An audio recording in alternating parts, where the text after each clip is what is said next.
Hello. Thank you for the Over-Emotional live stream. So if you haven't read this book yet and you're thinking you'll just come along and listen, hooray, a book of magic copies, then I'd say come back and watch this later because there may/probably will be spoilers. I'm joined by two lovely friends who strangely met each other in real life yesterday, a writing course, Kirsty and Mina. So this is going to proceed. Somebody else. Sorry, it's my dogs. I'll mute a second. She's just looked up actually to see what the other noise is. Oh, bless. I was going to say it'd be children in this house who wouldn't be pets, but it could very easily be me too with the noise in the background, so don't worry. So before I forget, because I always forget to say this, David Fenn very, very kindly, have I got this right up? Yes. Sent me some really lovely book plates. So 3 people will be chosen during the chat, probably by Kev when he surfaces from putting our son to bed. And David, because he's, extra lovely, sent me some really cute little over-emotional badges and bookmarks for people who, with all the stuff about the characters, whether you can see it, the emotions and what they mean, even on the back. So extra bonus treats and goodies tonight. So let's start off by introducing ourselves. You probably know who I am at this point, everyone, but I'm Amy McCaw, the author of the Mina books, and I run this YA book club, which probably comes as no surprise. And I'm joined by Kirsty and Andrina. So Andrina, do you want to start off by introducing yourself and then I'll move over to Kirsty? Hi, I'm Andrina Cordani. I'm the author of 2 YA thrillers, Dead Lucky and The Girl Who, and 1 adult whodunit, sort of festive whodunit, which is called 12 Days of Murder. And they're all brilliant. Highly recommend getting 12 Days of Murder on your list for the end of the year, and then you can read the other 2 at any time. So Andrina is catering for you your reading needs all the way through the year. And how about you, Kirsty? Do you want to introduce yourself? Yeah, I'm Kirsty Stanley. Oh God, I've got a croak in my voice today. I have as well tonight. Don't worry about it. I'm a book blogger. I run the 24 Vamps book club and an aspiring author as well. So that's me. Yeah. I always tell people, I always used to be told not to say aspiring, but I feel like I'm still that. Like I'm still striving and wanting to be this, so I totally get it. And aspiring published author. I'm a writer, but an aspiring author. Yeah. That's probably a good way to put it. Yeah. And it's lovely to talk to you about this book. I chose this one, so you already will know my thoughts because I only ever pick books if I really like them. I just thought that this book was really fun, fresh and different, so I wanted to see what everybody else thinks of it. I'll just jump to the comments and then we can get into what the lovely people on screen think and then dive into the questions. Hi, Stephen. Hello. Kirsty also saying hi, Stephen. Hello. Okay, we'll try not to spoil too much. We'll talk generally about twists and stuff like that. We'll just say hi to the human and non-human people. Hi. Oh, that's good timing. Hello. Right. So I'd love to know what you both thought of the book. Do you want to start us off, Kirsty? What did you rate it? I know you do rate them, don't you? Is it Storygraph you use? Storygraph and Goodreads, yeah. But I don't rate on my blog, but I do on that for personal, and they often change as well. So I'm in the middle of a reread of this one because I have already read it, and actually rereading it, I was surprised at how much I could remember. Which is unusual for me to be able to remember what was going on. So even though I haven't finished my reread, I remember exactly kind of what happens. As each new character was introduced, I was like, oh yeah, and that happens, and ooh, yeah. So I really, really enjoyed this. Like you said, really fun. I also love that it's set in the UK, and I actually think that I might be able to use it as a comp title for my writing. So yes. Thank you very much, David. Lots of fun characters. It's just a really, really kooky plot as well, isn't it? It starts off, this isn't a spoiler because it's literally the first sort of paragraph, isn't it? Starts off with him kissing a boy and the boy's head exploding. So it sets expectations, doesn't it? Right. It sets up expectations quite well, yeah. Yeah, I think that's really clever, isn't it, to start on that kind of really gripping and shocking thing, because you just have to know what on earth is happening, like why people's heads are exploding. And I like the fact that they did that. Like, it kind of goes to some dark places. And I think, like real teen life, it portrays the ups and downs of that really, really well. Like, although I keep saying fun, and like we've used words like kooky and quirky, I like the fact that it feels really real too, and it's just people going through what they're going through in their lives at the same time as all the superpower stuff going on as well. How about you, Andrina? What did you think of this one? Yeah, the same. I really enjoyed it. There were several kind of laugh out loud moments, and like I don't do lots of lols when I read, not because I don't find things funny. I just, you see on reviews people say, "Oh, I was laughing until I cried," and if it's my equivalent of that is going, Yeah. That's like a massive deal. If I go a couple of times, I'll spit my tea out. And yeah, there's a few really good lines in there, and just really, really fun stuff. And I thought, and it's that lovely kind of, I love a Scooby gang dynamic where it's friends coming together. It's a little bit romance as well, but like finding your little team, and then they really go for it to protect you, and I really liked that as well. Yes, and a little bit of rivalry as well within that. Yeah, I think all that's really fun, isn't it? Found family romance. I think the romance is super relatable, actually, how kind of awkward it is and how long it takes the characters you like to kind of admit it. I remember that as a teenager, like the dance of, does he like, because it's not like an enemies to lovers or something where something is keeping them apart. It's just their own complete awkwardness, and obviously his kind of not wanting to be public about his sexuality and everything, and it's really kind of it's really convincing. It's really probably what a lot of people go through. Yeah, I think David Fenn, obviously he drew on his own experiences as a gay man in terms of that relationship. So I think he felt that, like, I don't know, like really secure in. Sorry, there's a phone going off somewhere near me. It's Kev. I'll just sneeze it. Yeah, I think it was sort of writing from his own experience. It definitely helps in that regard. And also on the comedy, I know he does improv comedy. Like, he runs an improv group that perform at Edinburgh Festival and do tours around the country and stuff. So I think that he's just naturally funny to talk to. If anybody wants to watch the interview with him, I had a lovely chat with him earlier this month. And he's just really fun, really lovely person, which it makes it feel nice, doesn't it? They're a really nice person writing a really fun book. So I went to his workshop at Yale, actually. Oh, did you? Where he taught was about writing using like D&D, like so using dice to roll kind of the character traits that your characters have and stuff like that. It was good fun. Yeah. That's a really good idea, actually. I know that he's really into Pokemon as well. I don't know what inspiration that's had on his writing, but his partner John works there, and during the interview, like, I don't know whether it was actually the kind of broadcast bit or just before and after, but he was showing me all the Pokemon stuff they had around the house, and I was like, you two are just the coolest people, like an author and a Pokemon marketer. I think that's just like the pinnacle, isn't it? They've made it, those two. Let's see what the commenters are saying, and then we'll just jump to the next question. Yeah, it's really good, isn't it? And I'm the same as you, Andrina. Like, I find a book funny without laughing at it. Generally, it's weird. Like, I'm like, oh, that's funny, but doing it in my head. Whereas I tend to snort, which is less appealing than what you did. But I did a few little quiet snorts to myself. Yeah, yeah, that's exactly it. I'm more likely to cry than laugh out loud, I think. Yeah. Yeah, the same. That is amazing. 20 prompts. I've been doing Old School April too, and it's properly fixed my reading. I've been reading some really good books this year, but I've been rubbish at how many I've read. I know it's not a competition, but I feel better when I'm reading more. And Old School April sorted me right out, because it just kind of encouraged me, like the competitive aspect of it and ticking off prompts. It's really fun. I'm glad it fulfilled 20 prompts. I'll have to remember that for future years. Maybe I'll read the next book in the trilogy for next year's.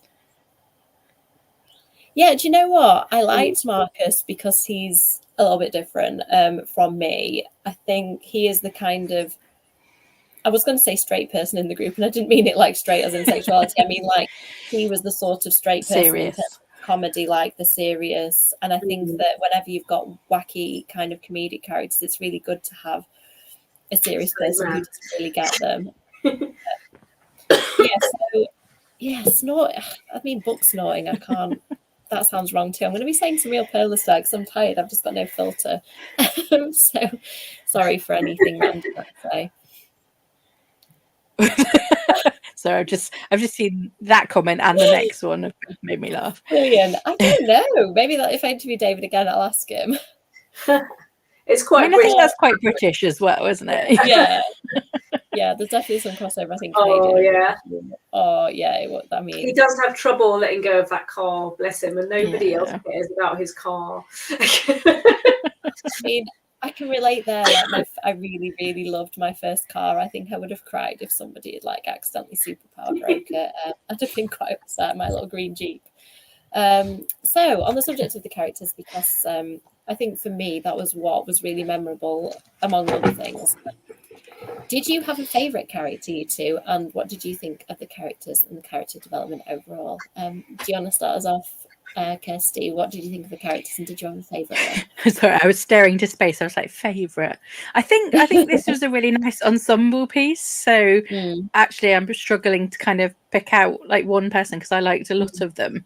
I think Freya, I'm probably always going to connect more with a female character in general, just because that's my experience. But I also liked how, because it was set in the UK, he brought Troy in as an American to explain some of the UK stuff, and I thought that was a really clever kind of thing, but they did it really naturally within kind of Troy's experience as well. So yeah, and just the relationship between him and Stephen was fun.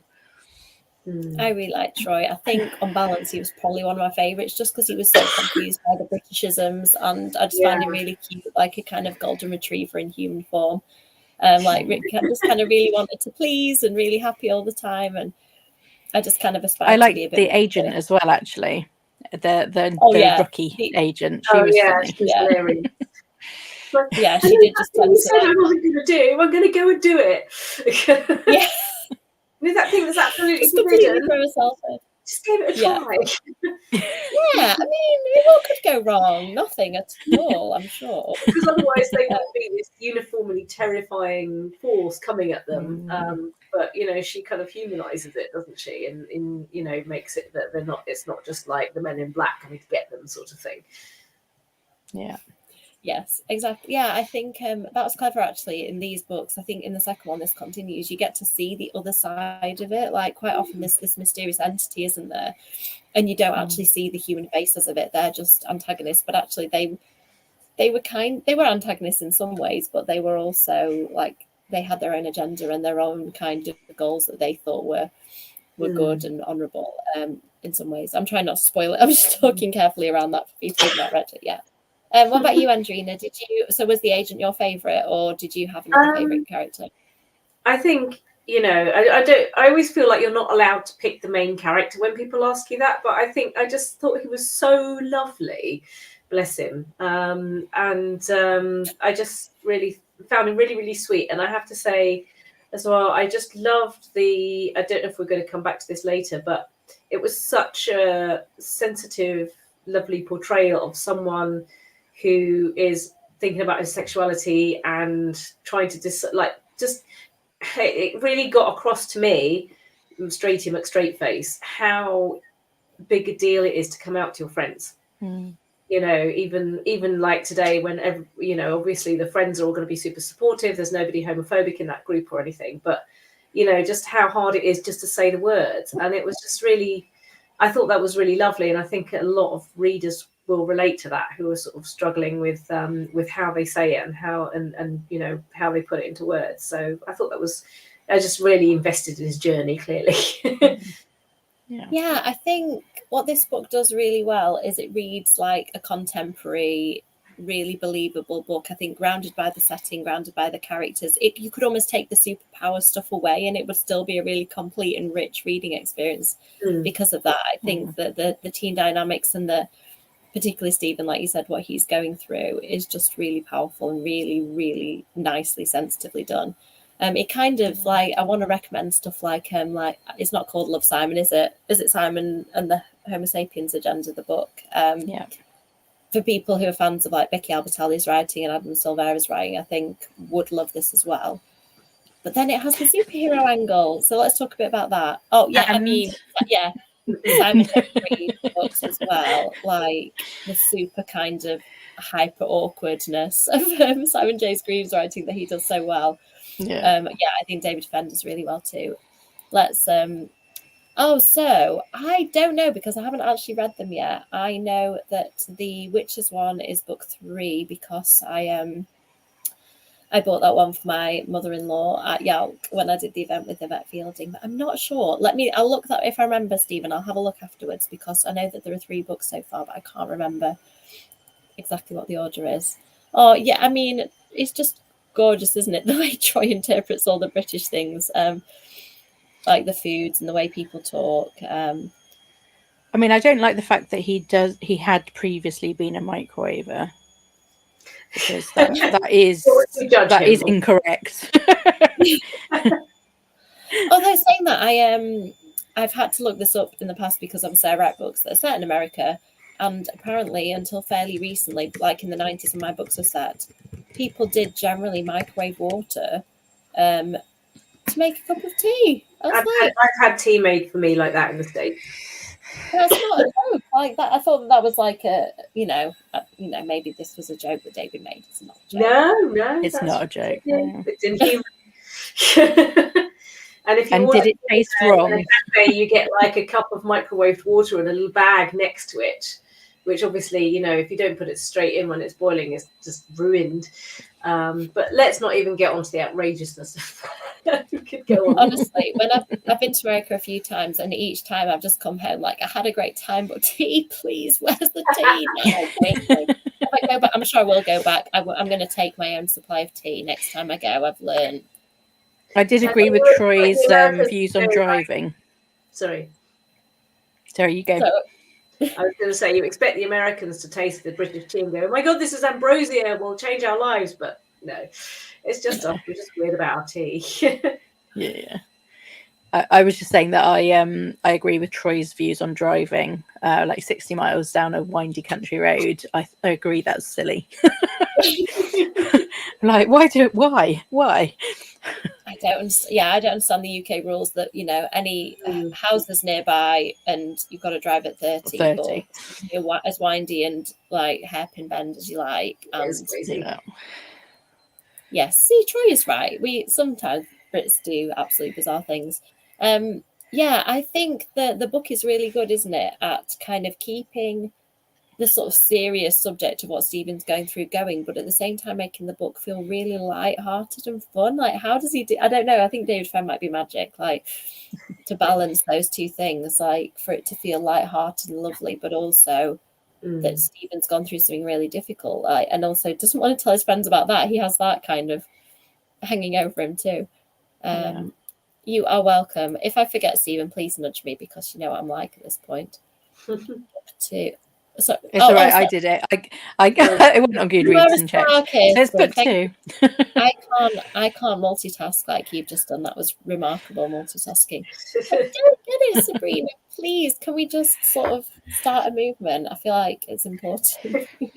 Although, as my recent Googling has said, that kettles are starting to become more mainstream. Apparently, they were first like the hob ones, and now electric ones do seem to be appearing a little bit more. But I'm still shocked by that whole thing.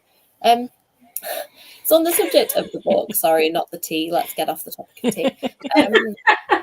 Another thing that I really liked and I always am interested in is like the magical. I don't know whether magical system is even the right word for this book. Like the superpower system, and like the limits placed on it and how it worked because I think it feels like a very real world plus this one extra thing that some people can do superhero things because of their emotions. I wondered, what did you two think of that, like how that was handled and what limits were placed on it and kind of how it was tied to emotions, what you thought of as that as an idea. What did you think, Andrina?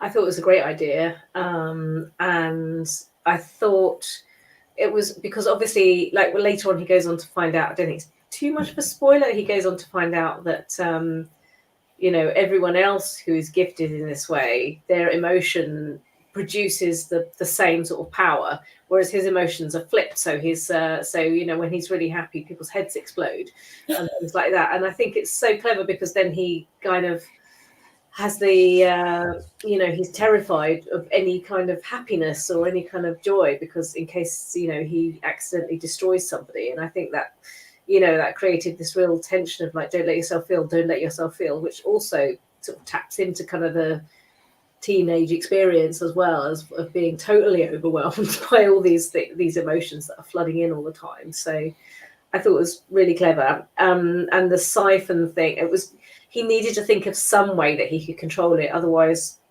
poor Stephen was going to be stuck living on a desert island or something. So that was quite clever, that it meant something, that you had to have an object that meant something. And, I remember right at the beginning, he gets given the 50p, and I was like, oh, that 50p is going to be important at some point. Yeah, So, it was, wasn't it? I think that siphon, it did kind of put an end point on for Stephen, because he is so lovely and sweet and optimistic in a lot of ways, and then all the lovely qualities he has, he just can't utilize or feel because of what he might do to someone. So yeah, I think that was really clever to give him an out in a way that didn't feel like a cop out. It still feels like it's hard and it doesn't always work and stuff like that. But yeah, really good. Use the powers, and he can like focus them, which is, you do want him to be able to do that, definitely. Yeah, I liked the way that storyline went. I kind of guessed that it might go in the direction it did, like the character that was doing that. But I always like it when there's a kind of mentor situation of somebody has some skill set that they need some mentoring. I think that always like ticks a box for me, like, Star Wars and Buffy type feels like as soon as you've got a mentor-mentee relationship, I'm like, yes, I'm in. Although that one, without spoiling it for Kay and others, that one had its problems. What did you think, Kirsty, of the whole superpowers structure for this book? I really liked it, and I think the title was what drew me to the book in the first place, as somebody that's been called over emotional a lot in my life, and actually having those very real consequences of your emotions, rather than just people staring at you because you're crying. There is some crazy things going on alongside, so it just sort of heightened everything. And like you said, that in verse was really important, I think, because you wanted him to be happy. You saw the consequences of him being happy, so it was really helpful to have that the out for future, because otherwise you would have ended up with a very sad, lonely individual. But I suppose then everybody else would have been happy around him, wouldn't they? So, yeah, that's true. Like the field. Yeah, but it's good that like he learned, as he learned new emotions, new powers kind of came out of that as well. So yeah, there's definitely room for it to grow. I think, like, I've read the second book as well and absolutely loved it. And actually, normally I'm super hard on a second book in a trilogy. I did it on my own, where you've loved the first book and you want, in my case, I wanted the second one to be as good as the first. And obviously for this, when I'm reading it, I want to have as good an experience. And the second one just kind of continues it and builds on the world and really expands on some things and kind of keeps upping that pressure and that tension that you feel in the first one. So I definitely recommend. Do you think the two of you will continue reading the series, having read the first one? Oh yeah, I'm sure I will. Yeah, definitely. Yeah. Again, I just didn't read it because I didn't want to mix them up and then give spoilers. Yeah, thank you for that. Oh, it's the premise. This is why I'm being careful what I say as well, because I'm like, I can't remember, because I was hoping I'd get a chance to reread this. Of course I did not, but I only read it end of last year, so I was fairly confident that I could remember, but I did read the second one immediately after, so it could be that I could accidentally spoil something, so I'll try not to do that. We'll try and do this. Yes, I know. Yeah, just pull a face at me if I go too far. Oh, thanks, Kay. But yeah, I do. I think as soon as we know that other people might be in the same situation, it's fine. Yeah, that was. There were actually a couple of times, because I ripped through this really, really fast, and I was intending to annotate and put little tabs, and I couldn't, because I was like, this, desperately reading it, like not with my tabs nowhere near me, and I wasn't going to stop reading for anyone. But there was some touching things like the one Andreas has just mentioned, that, I was just, oh my God, he's just like really put his finger on, how people feel a lot of the time. Yeah, and I think, like you said earlier, that when you're a teenager, emotions are such a big thing, and such, like you said, Kirsty, like feeling over emotional, like feeling like you're on the cusp of tipping over in one direction or the other. Having that in a teenager as well, like, as an adult, it would be bad enough, but when you are that kind of pressure cooker of emotions, it's just really clever that it ties in with that teen experience too. So something else I want to ask you about. And not only that, is he glows different colours, so he really can't hide it very well, can he? No. So, the other thing I wanted to ask you about, which I thought was really interesting with this book, and something that YA gets away with, I think, is the way it's a mixture of genres. Like, it isn't just romance or just, I say just in inverted commas, I don't mean to belittle the thing. I mean, like, it isn't only one thing. It kind of is fantasy. It has bits of horror. Some bits of it I was quite scared actually for the characters. What do you think about things that blend genre? Are you a fan? Because I know I am. It's something that I seem to not be able to stop doing in my own writing. So when I look for it when I see it in reading, I get really excited, because I think it creates something that feels a bit new. What do you think, Kirsty, of genre? I know that you're a bit of a fan of it with your writing. Yeah, I was going to say my book very, very much does that, and I enjoy it. I think the problem is then pitching it, isn't it? Because you need to try and kind of clearly encapsulate that it does all of these things, but in this way. So yeah, no, I really enjoyed the mishmash of genres. So, and yeah, I mean, this felt very cinematic as well. You kind of imagine it on like X-Men style as well. So yeah, it was good. Yeah, how about you, Andrina? Are you a fan of genre mixing? Well, I think genres are made to be busted and tropes are made to be warped. You know, we have them so we can mess with them.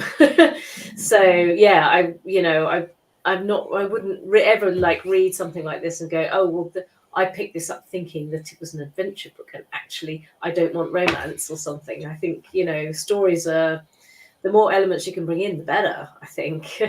Like, I like my romance with a bit of adventure as well. So yeah, I think it's a good thing, definitely. I think it's publishers that whole stuff, isn't it? Sometimes, like, readers are fine with it, and then publishers are like, oh, but is it a romance? Is it not necessarily in terms of this book? I'm thinking more of myself. Like, I think as well, if it's communicated to you, if, say, for example, this had a dark and moody cover, or this had a super romantic cover but with no powers, or if it's been packaged up, the blurb makes it clear what you're getting, and that even like that first scene could written by a different writer. The first scene with the exploding head could be utterly horrific and traumatizing, and obviously he is a bit traumatized by it, but it could be something you stumble on through the whole book. But he sort of handled it really well, because we don't forget that it happened, but at the same time it doesn't get in the way of our laughs. I think you've actually hit the nail on the head there with the genre thing as well. The only time it annoys me is if a book has been packaged as one thing and then it's not, because I sometimes spend the whole book like I don't know, it's the big new romantasy or something, and then there's nothing romantic about it or nothing fantastical about it. So then you'd feel disappointed. I was going to say, it's like when they pitch Slumdog Millionaire as the feel-good movie of the year, and I watched it, I was like, just because it ends with a Bollywood dance number does not make it a feel-good movie at all. I mean, it was a very good movie, but it was not feel-good. So if that's what you're looking for, I think you probably get away with this genre mixing more in YA as well, because YA is kind of almost seen as this amalgamous thing that, you don't have the separate genres, although you do. I think probably as people grow older, they learn what they like a bit more, and then they have certain expectations for what they're reading, so you might not get away with it as much.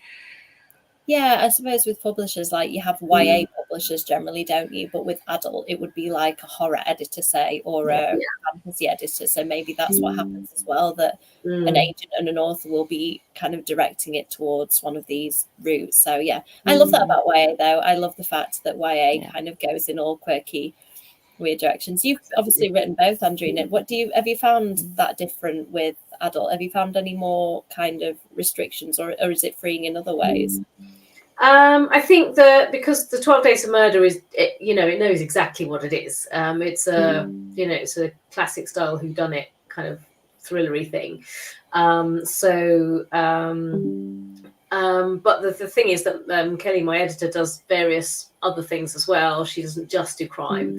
And also previously, when I was published by Atom, the editors at Atom also worked across other imprints. So they were doing romance and stuff like that. So I think it does depend on the organisation.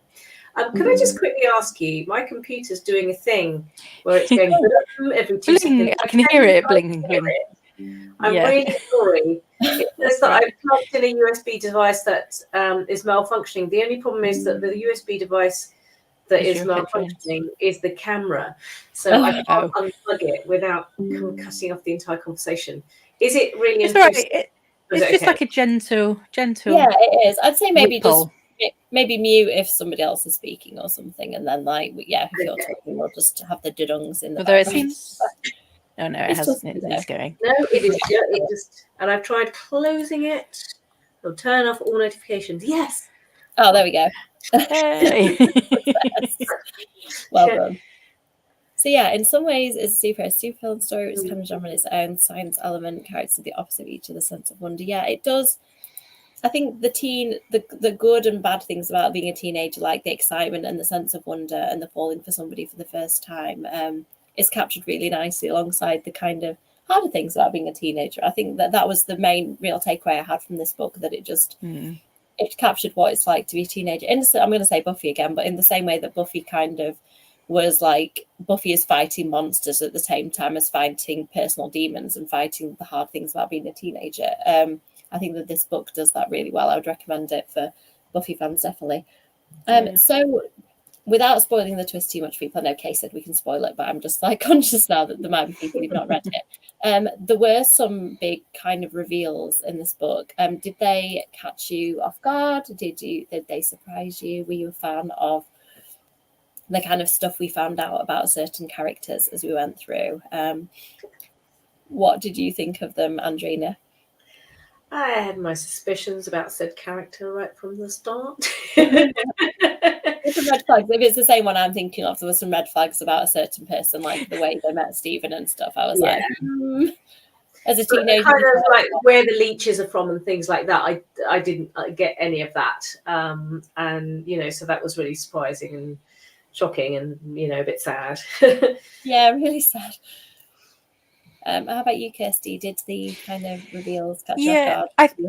I think with the character that we're talking about, I think because we obviously had that almost the love triangle kind of set up, and we really wanted him to get the other way, that kind of indicated that something maybe wasn't gonna fly with that person, with that other person. So I think that was a good way to kind of hint that not everything was going to be right with them. There were some good clues as well if you were looking out for them. Not in your face clues, but just like little things dropped here and there. I think an adult reading a YA book as well, that's where we've probably encountered people like some of these characters, like whereas as a teenager, if you're 12 or 13 and haven't kind of seen some of these situations either personally or kind of in other media, I think that's where that might be more surprising. I always think that when I'm reading YA books, like I think often they're aimed at age 12 plus, aren't they? So it might be the first time kids that age have come across those tropes. I wasn't saying it was obvious or anything. No, yeah. I think as writers, because we try and seed these little clues in, that we are more acute. We're not like tuned in to try and find them in other people's books. And I was doing it's just appreciating it more than anything. Yeah, no, definitely. I don't know. I told.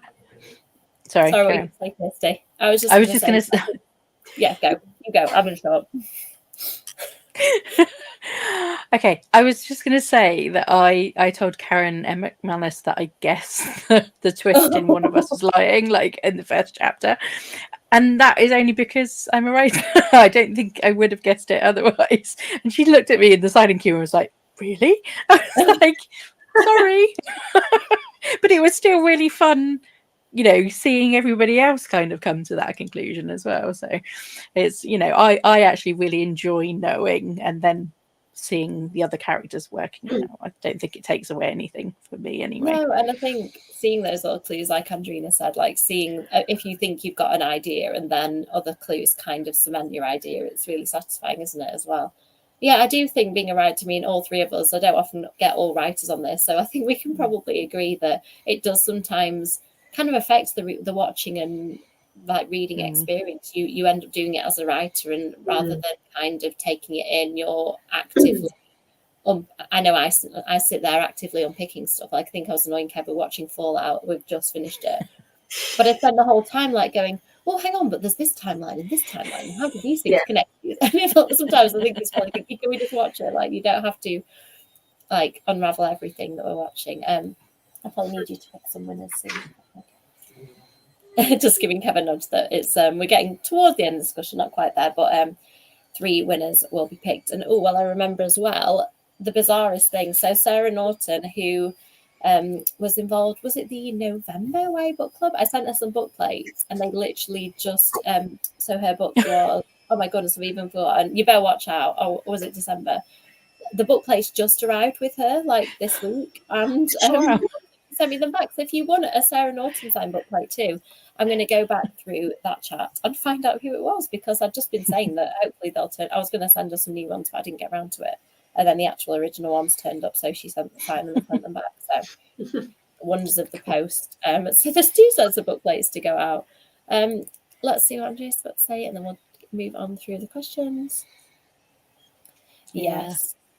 And you know what? The second book carries on doing that really well. I think that's another trilogy thing where obviously David's kind of held some stuff back and like is building the world and kind of, I think there's still scope and room as well in the third book. I think that comes out late this year. Don't know how he's written them so fast. Again, he's amazing.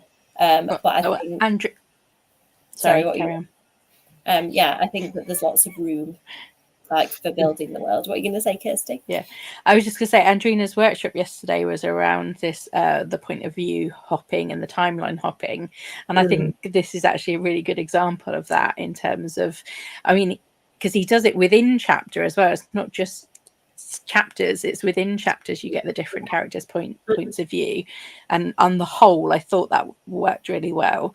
I did think Marcus's one-liner about his car wasn't necessarily needed but it was quite funny reading it. It was like, we kind of got that in Pew, but it was nice to have it kind of, you know, punctuated that he really was really upset about his car. So yeah, I think it just fleshed out that his character that a little bit more, didn't it? That really was genuinely the biggest concern on his mind at that point. Yeah.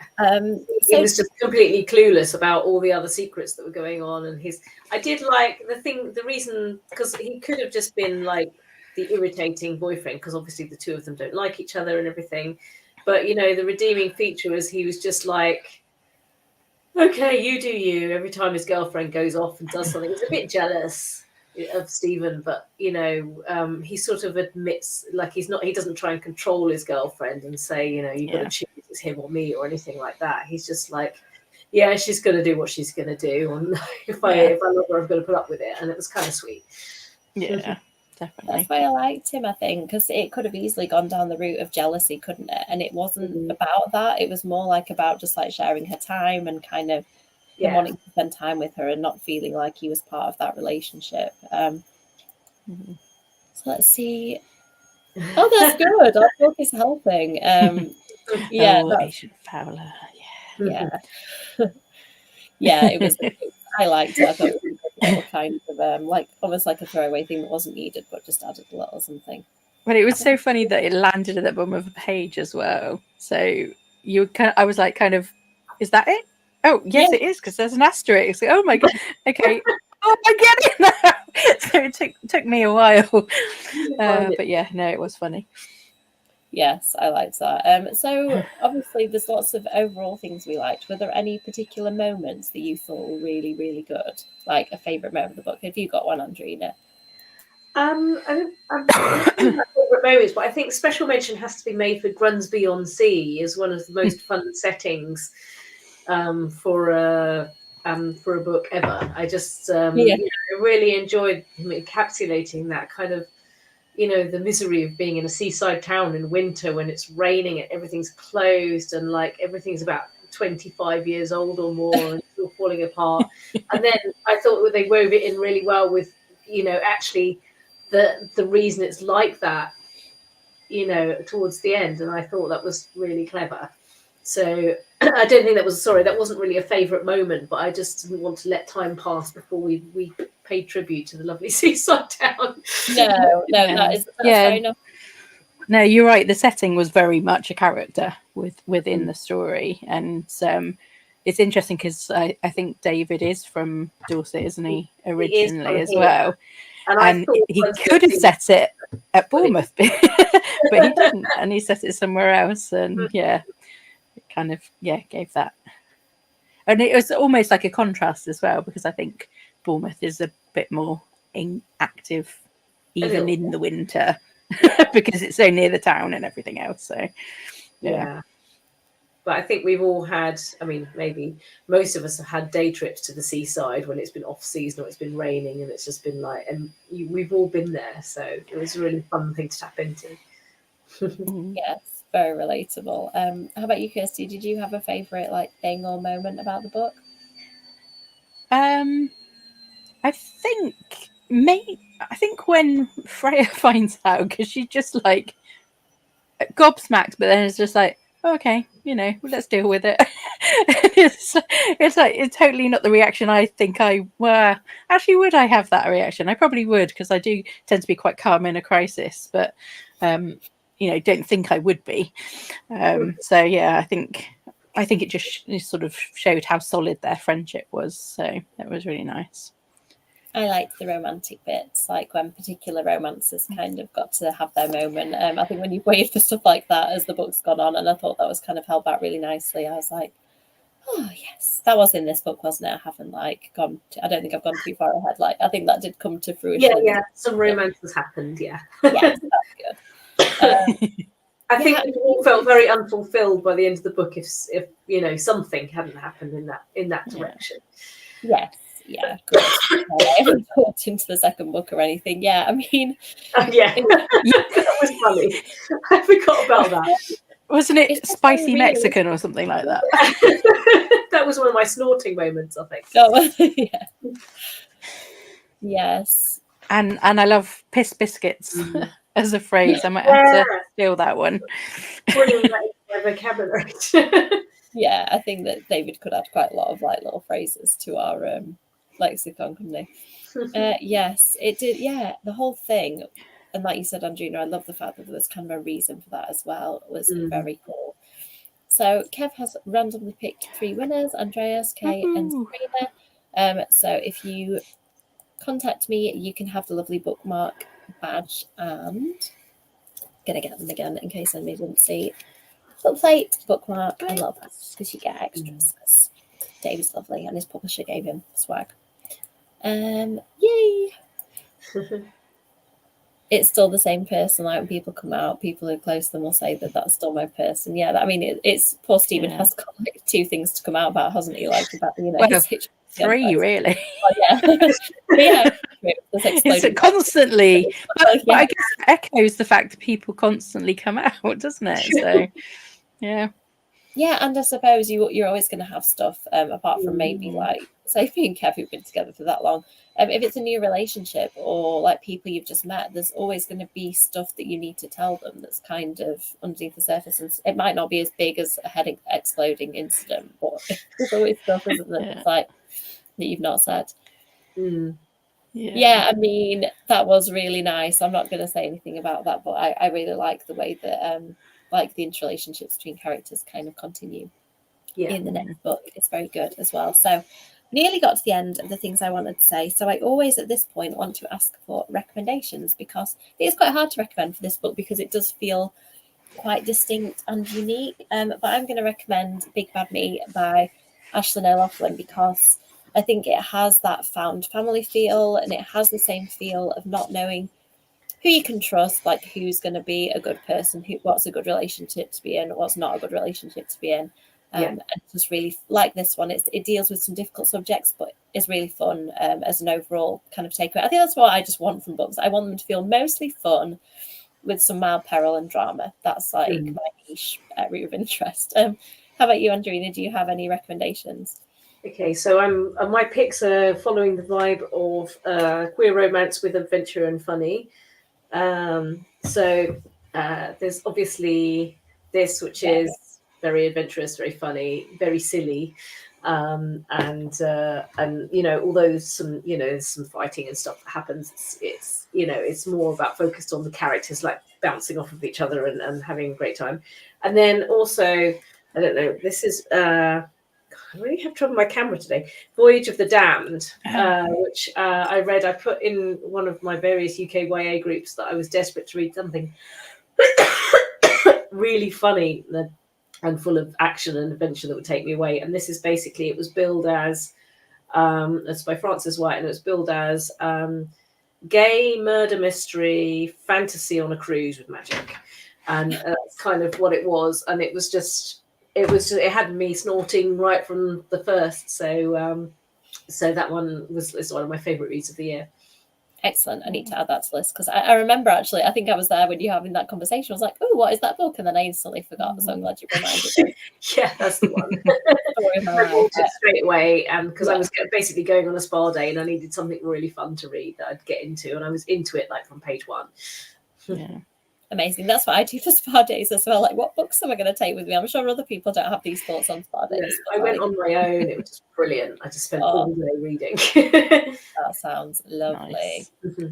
Like spa reading interrupted by occasional bit of swimming or a facial or something. Yeah. That's like. And there is also found family in that one as well. So there is romance and there is murder and there is magic, but there's also like, a couple of cute characters that he hangs around with. Excellent. That sounds like it ticks all the boxes. How about you, Kirsty? Well, I did show one of mine earlier. That was for the awkward sexual awakening type aspect of it. And then this one I read quite a while ago, but I'm just getting the same vibes. I can't tell you anything really about what this other book was about, but I just kind of feel it was similar. I just finished that, and I was going to say that one as well. The rest of us just live here. I can't tell you why. It's like a really lovely friendship group, and it's coming of age, and they just, because it's like all this apocalyptic stuff's going on in the background, and they're just trying to graduate and figure out and survive. And it actually talks about somebody blowing up the high school again. You want to go to graduate and go to prom before someone blows. Yeah, because it's about the unchosen ones, isn't it? While the apocalypse is going on. But I was wondering how he was going to handle it, and it was really well handled because you sort of got at the beginning of the chapter. They say, what the chosen ones are doing. They're sort of, going into another dimension to battle the immortals or something. And then, meanwhile, our characters are hanging around in a field, talking about, what they're going to do with their summer when they've graduated, and having a bit of angst about their parents and stuff. Yeah, really and it reminds me of that episode of Buffy with Xander, is it Zeppo or something like that, where he's kind of doing this great big battle while they're kind of literally trying to close the Hellmouth. Having touching moments, aren't they, in front of like open Hellmouth, and Xander's just tearing around the high school like with the undead zombie people. It's absolutely brilliant. I highly recommend that episode if anybody wants a little pick me up. It's really fun. Do we? I haven't read it recently enough. Do we find out what DEMA stands for? Yeah, isn't it just like Department of we do, but I've forgotten it. Department of Emotional. I can't remember. Ooh, that's a good emotional manipulation something. God. That sounds right. Just gonna let my dog if anybody else can remember, please help out. I have never heard of that author or book, but what a title, Girl Like a Bomb by Autumn Christian. That is just I really need to read that, Andreas. Thank you for these recommendations, everyone. This is awesome. Emotionally manifesting target was EMT. Okay. So is it like Department of Emotionally Manifesting Anomalies or something like that? I don't know. Because I think, oh yeah, that's a fun one. Yes, that's a good recommendation too. Like that same kind of Yeah. angst. The Soulmates Are the Ways to Die. Also, her second one is very found family, vibing off each other kind of thing as well. Awesome. Can anybody remember Dima before we wrap up the conversation? So we've chosen the winners. While you two are looking up Dima, I'm just going to mention as well, I'm having, I've got a manic summer ahead. So I'm going to pause the book club just for a few months until September. So I'm not going to do it over the summer, but I'm going to pick us something great to read in September. And then just kind of pick it up from there, just because I need a few months of not doing anything but what I'm going to be working on, because book edits are looming and life stuff. Without going into it too much, I'm sort of doing some supply teaching before the summer. Have you? Go on, Andrina. Tell us, what's it stand for? Department of Epigenetic Manifestation Analysis. I don't know why we couldn't. There you go. What page was that on, Andrina, for reference? That was on page 243. Well found. Well found. Incredible. This is where having the Kindle version would have come in really, really handy. Exactly. Yeah, I did. I need to get the second book, actually, because the publisher sent me the Kindle version of it, of the second one, and I love the cover of that one too. So at some point I need to get the physical copy of that as well. So that's it. I think we've just about said everything that I wanted to discuss. We've picked some winners, so please let me know if you're one of those people. Send me your address. If you can remember. Sorry, what were you going to say? I was just going to say that one fabulous thing as well is that the third book in the trilogy is also out this year. So book 2 and book 3 are out in the same year, which is fabulous. So we get to conclude before the year is up. You're I really like it now. You will, Andrea. I'm doing this right. Well, I bought 3 of Andrea's books yesterday, so yes, you're doing it very right. We've got each other's backs, Kate. And if anybody remembers being a Sarah Norton winner, please do message me. But otherwise, I'm going to go back and watch the live and check who they were, because it was literally 4 months ago. Can't believe it. Yes. I mean, totally get it, Sharon. Thank you for popping in just at the end. Yay! It's so good. I don't know. Can you tell us yet when your next thing's coming, Andrina, or is that still like? I'm not supposed to say still, but stay tuned. It could happen this year. Publishing. It's just, at this point, I'm not surprised by anything anybody says to me about it's always the worst kept secret or something. Yeah, people got a book coming out, and then they go, surprise! I've got a book coming out in 2 months. Wow, nobody saw that coming. I mean, if anybody wants to join with the 24 Vamps for May, we're going to read The Revenant Games by Margie Fuston. Oh, yes, please. Yeah. I want to read that for ages. So that's a great shout, because I loved Vampire's Hearts and Other Dead Things that Margie wrote. Me too. And Cruel Illusions. Yeah, see, I haven't read Cruel Illusions yet, but is this one more fantasy? Yes, I think so. This new one. Remind me, what's the title of the new one? Revenant Games. Because as soon as you say Cruel Illusions, my brain just erased Revenant Games. Revenant Games. Yeah, I'm going to remember that. Revenant Games. I need to add more books to my massive stack for this month. I've got a few books that I'm reading. Oh gosh, I can't see it. I'm reading Amy Gold. Oh, here it is. Amy Goldsmith's new book. Our Wicked Histories, which comes out in July, and it's excellent. So if anybody's looking to add something to their toppling TBR, this one is about a girl who's got on the outs with her friendship group, and they go and stay at a crumbling estate, and the spooky stories about the estate. There may be something in the lake. Somebody's died there in the past. It's very, very cool, very creepy, and sinister. And I'm about halfway through that, and I've got so many books I want to read this month, so I'll just add that to the list. It'll be fine. So thank you both. It's been lovely as always to chat to you. Thank you everybody in the comments. Thank you. Apologies for the slight hiatus, but and you can just sense that you're not going to have time to dedicate to something, so I'm just putting everything else on hold while I do some publishing stuff and live stuff, and then get back to it in September. So I will be around. Please chat to me, everybody, about the YA stuff you're reading still, or the other stuff you're reading, and And I'll still be doing my sprints, so we can chat there. So thank you, everybody, and hopefully I'll talk to you soon. Bye. Take care. Bye.